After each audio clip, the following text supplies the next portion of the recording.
நான் நண்பா நெட் இருக்கா இல்லையான்னு பார்த்துறியா? அதெல்லாம் நெட்டு தான் இருக்கு, பாரு பாரு.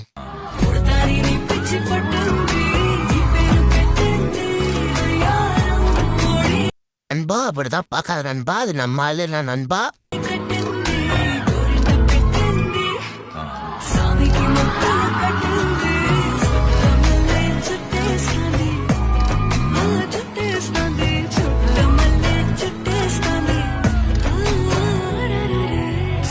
இந்த வீடியோ கமெண்ட் பாக்ஸில் சொல்லிட்டு போங்க உங்களுக்கு ஆளு இருக்கா இல்லையானே.